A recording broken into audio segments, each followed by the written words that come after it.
Welcome to the podcast.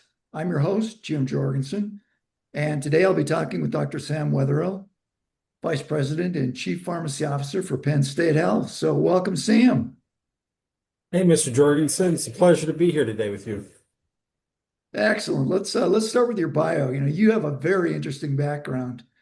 Can you please share what you do now and maybe a little bit about how you got there? Sure, absolutely. I'd love to. First, thank you for having me on. I will say that I've had a long journey to my current position with quite a bit of diversity in my positions that I've held over the course of my career. So I initially was on an ROTC scholarship when I was in pharmacy school at Philadelphia College of Pharmacy. So I knew after completing my bachelor's degree, I was headed for a career in the military. So I spent the first 4.5 years on active duty, the first three of which I was stationed in Würzburg, Germany, and as I began to pay off my scholarship obligation. So during that time, I was deployed to Bosnia and Kosovo, and after about 3 years of being in Germany, I knew it was time for me to transition to my next duty assignment. So I then went to Fort Benning, Georgia, for 1 year before I decided to continue my career as a reservist. So I had lots of opportunities to be both active duty and reserves. After I got off active duty, I came back to Delaware, where my father settled after he retired from his career in the military. So I spent some time in retail before transitioning to hospital pharmacy, and then I spent 17 years in health systems, holding a variety of different leadership positions, culminating in CPO before I actually came to Penn State as CPO. So did a little bit of everything, I think, in my career. Sam, with all of that background, what really motivated you to take a leadership track in pharmacy? So I've always been motivated to take leadership positions, and I think part of that was just because of my military training and my background. So had again extensive training in ROTC and in the military. Something that I really enjoy. I really love developing a plan and following it through until the plan has come to fruition. So it's a huge motivator for me as a pharmacy professional, and I try to explain some of that to the people who come in, students, residents, fellows, etc. So. Let's dig into that a little bit more because 22 years of active and reserve Army service, including those three overseas deployments, is pretty impressive. Tell us a little bit about that journey and maybe some of your career highlights from your military service. Sure, I've got a couple career highlights that I'll tell you about. First, I will just say that I've thoroughly enjoyed my time in the military. And quite frankly, I miss the camaraderie and the esprit de corps. So I encourage everyone to serve in the military. It's a great thing to do. But after I retired in 2019, I met up with some of my former colleagues. We do this fairly regularly, and we reminisce about the good old days, if you will. So the Army's always been a tremendous uh, organization with exceptional leaders, and I've learned from all of them throughout my journey. But there are two highlights that I have in particular for my military career. First, as a reservist, I was mobilized to Landstuhl, Germany from 2008 to 2009, and it was there that I worked the night shift at the medical center. Really quite a rewarding experience, taking care of soldiers that were coming back from Iraq and Afghanistan that unfortunately had been injured in combat. So I love that opportunity. I took a lot of great pride in taking care of those soldiers and their family members. We also try to triage and help them get to the next step in their medical journey as we prepared them for air evacuation back to the United States to receive the treatment that they well deserve. So it was during that time in Landstuhl that my wife gave birth to my younger daughter, Sophia, in her hometown of Würzburg, Germany. So I really enjoyed that. Sophia is a dual citizen of both Germany and America. The second really most rewarding experience was when I spent significant amount of time in Germany. So that's where I really met my wife. My wife was a Red Cross volunteer working at an American hospital where I was stationed. She volunteered once a week. And at the time, I was very career focused. I was a lieutenant on active duty, really very focused on how I was going to get to the next step in my career journey. And I wasn't really expecting to meet anybody. And so what ended up happening was I started talking to her, and we were casually dating before my deployment to Bosnia. I came back from Kosovo, and after my return to Kosovo, we basically were inseparable at that time. So she stayed in Germany after I left to finish pharmacy school before we were able to be on the same continent. So it's kind of a feel-good story. So now we are married almost 23 years. We've got two kids. My older daughter is pursuing a career in pharmacy, surprisingly, and my younger daughter is on an exchange in Germany, coming back in June of 2026. So the Army's been very good. Pharmacy and the Army have been very good to my family. So just two real feel-good stories about the military. Oh, that's great. So are the kids multilingual? They both are multilingual. So, and I'll be honest with you, my wife raised them to be bilingual, and I could not have served in the military without really the unwavering commitment of my wife. I mean, she raised our two kids bilingually during the times that I was away, which included my three mobilizations post 9/11 for over 39 months and my monthly weekends traveling for reserve duty. So I owe all the credit to my wife, who's stayed home taking care of the family while I was away. So How do you think that military experience overall has helped you in your current role? military has always been very influential in my career. So, I have been through extensive training as I progressed through the ranks, and it's really allowed me to put a lot of things in perspective. And so, military challenges you as a leader and helps you develop the confidence to lead in a lot of different situations. So, in ROTC, we practice maneuvering soldiers under very dynamic conditions, and they would assess our ability to use our troop leading procedures and motivate teams. So, it's not exactly the same in the civilian community. Was able to leverage some of those same concepts when we went through, uh, the COVID pandemic. And so a lot of the military training that I learned, I basically used to ensure that we had effective communication plans with our staff, and it really allowed my staff the opportunity to develop the protocols and treat patients from that perspective. So. But the military is also provided with a lot of opportunities that you really can't get anywhere else. So particularly as you deploy to foreign countries, not everyone in the world enjoys the same things that we have in America. And I can tell you story after story really about the deployments and how I've seen people that really lack basic medical care, can't afford food, and have little to no shelter. So all the things that we take for granted. So. Puts it in perspective for sure. Mhm. Let's switch over to Penn State Health. Sam, give us an overview of what you're doing there at Penn State Health as far as the system goes. Sure. Penn State is located in central Pennsylvania. It's a relatively new system. It's really focused on strategic growth. So we've got right now 6 acute care hospitals, 5 retail pharmacies, 4 oncology infusion centers, a specialty pharmacy, and then a mail order pharmacy. So the story of Hershey Medical Center really has an interesting tale, if you will. And so Milton Hershey was a family man that heavily invested in the community, and the majority of the people that were working in the community really supported the development or manufacturing of Hershey chocolate. So they didn't have a community medical center or anyone to take care of the patients in the area. So Sam Hinkle, who was the president and chairman of Hershey Chocolate Corporation, called the president of Penn State University, Eric Walker, to discuss the establishing a medical center and a medical school for the community. Make a long story short, Dr. Walker estimated it would take about $50 million to create the hospital. And so here we are. We opened up in 1970 as the home of Penn State Medical School, and we now serve 15 counties in central Pennsylvania. And our flagship hospital is the Hershey Medical Center that has around 630 beds. That is the only hospital in the state of Pennsylvania with a level 1 trauma center for both children and adults. And we have about 22,000 employees overall. So. What are some of the key things that are on this strategic agenda right now for Penn State Health? So we've got a multitude of projects. I came in and realized that we had some work to do in the pharmacy space. I will say that we're pursuing many things simultaneously, but the main thing that's been keeping us occupied is our implementation of Epic that's supposed to happen this fall. So really amazing to see the work that's being done for the Epic implementation. There's a tremendous amount of build work and standardization that we're doing in current state.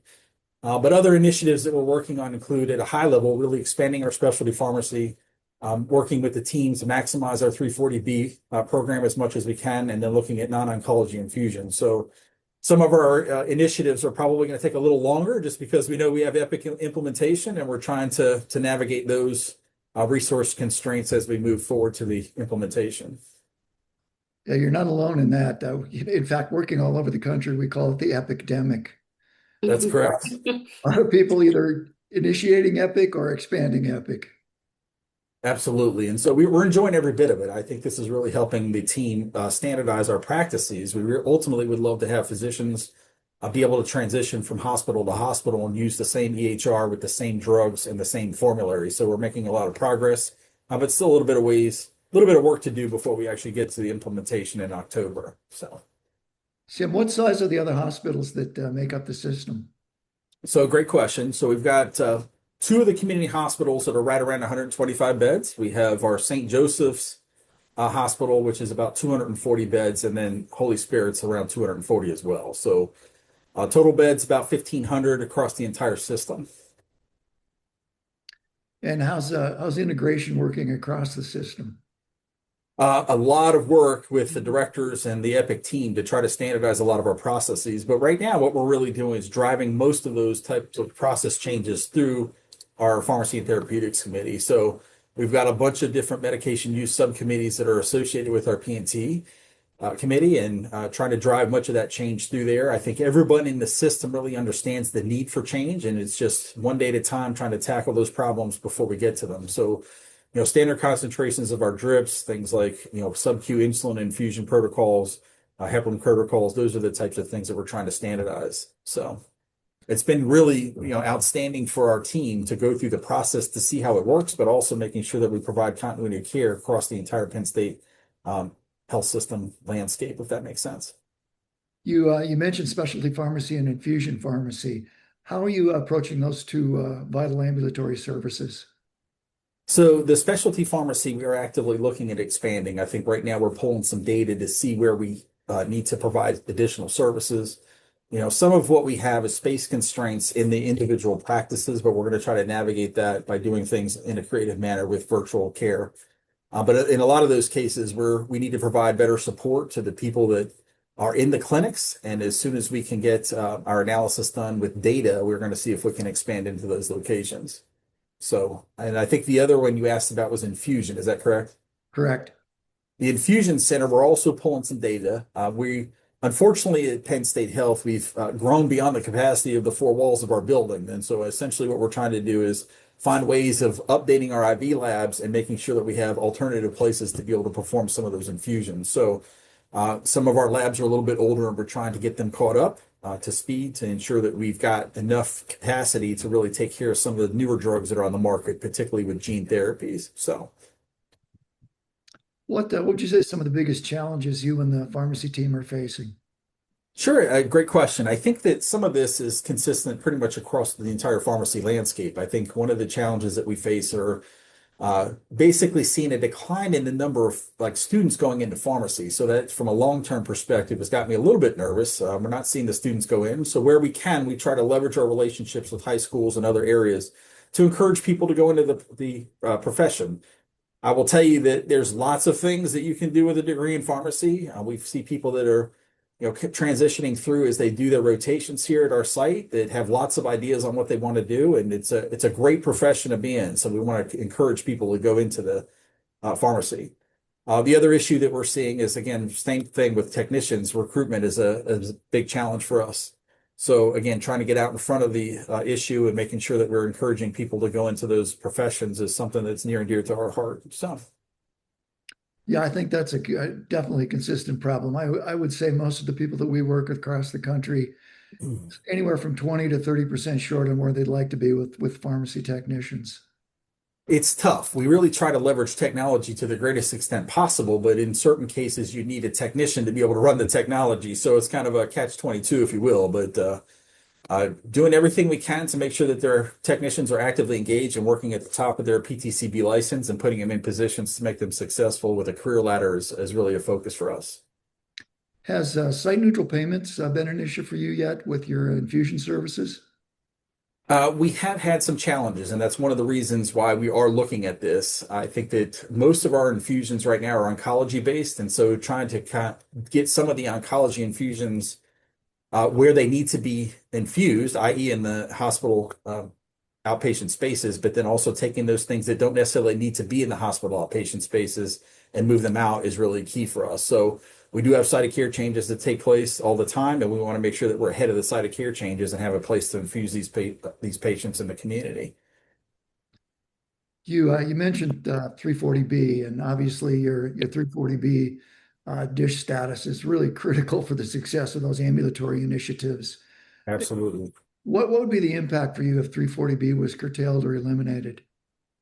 This is tough. I think everybody in the nation is under the same type of microscope. I think that if we did not have the 340B program, that would be catastrophic for our health system. So looking to see, what services we would be able to continue to provide if we lost that source, that saving source would be huge. We spend a lot of time with our government affairs team to make sure that we're going to the Hill to campaign for the program. So It would really have a substantial impact on our services that we provide, uncompensated care and others. All the changes that are taking place with the big, beautiful bill are going to be definitely a problem that we're all going to have to deal with as we move forward over the next 5 to 10 years. Yeah, things are still obviously up in the air with the whole rebate model, but how are you positioning Penn State Health to respond to that if it does go through? I think we're actively working on what the financial impact is going to be for us. This is going to change over the next couple of years. I don't anticipate that the rebate model is going to, as far as manufacturer fair price is concerned. I don't know if that's going to what the downstream impact is going to be. As far as the rebate model for 340B, this does have some substantial implications for us because it means that we have to wait for any monies that would come in as part of the rebate program. So again, this is another one where we've been very active with our government affairs committee to ensure that the folks that are on the Hill understand the impact financially for our system and what that means for us. So we've already provided some feedback to the government official or government affairs team, and we're hoping that we can continue the 340B program without the rebate model as we move forward. If that did go through, would that mean adding more personnel to your program? Unfortunately, it does. I think we're going to have an administrative burden that we currently don't have. So that's definitely something that we put in our response back for comment. We want to make sure that they understand what that administrative burden is.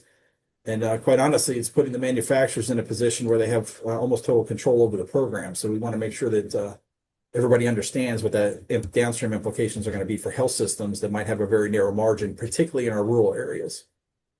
You mentioned the comment. I think that is really important for organizations out there that maybe haven't taken the time to do that yet. People do pay attention to those comments. Correct. Take every opportunity we can to work with the government affairs team.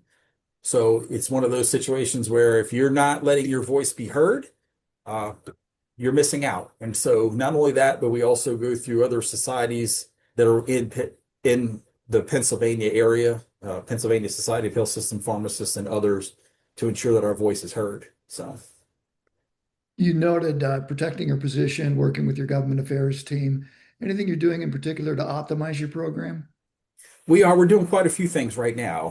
One of the things that we're trying to do is really expand our contract pharmacy footprint to the greatest extent possible. So Penn State does have three different entities, 340B entities. They have an RRC up at St. Joe's. We have an HTC program and then a DISH. And so our RRC never had contract pharmacies in the past. And so what we're trying to do is expand that right now to see if we can take advantage of those savings.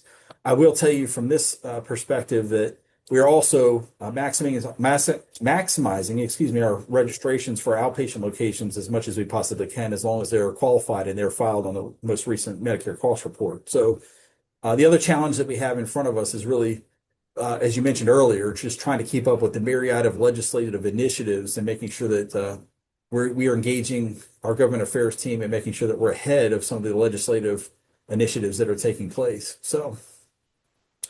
And then finally, one of the other things that we're doing is we're notified that we're going to be going through a HRSA audit at the end of January. So we're spending quite a bit of time. We were just notified at the end of January, but trying to get our proverbial ducks in a row to make sure that we can pass that HRSA audit at the end or middle of April. Oh, yeah. Always a fun time there. Exactly. Sam, I know you're really busy, but one more really important question for you. Sure. New coach, are the Nittany Lions back in the college football national championship picture this year?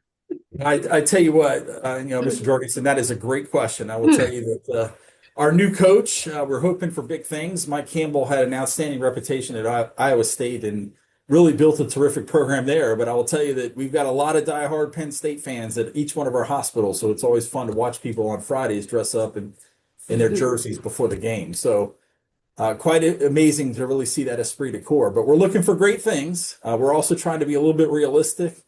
We're always striving to be the best, but we know this might be a rebuilding year. So hopefully we'll get back up to the top very soon. I know for sure I'll be watching every Saturday.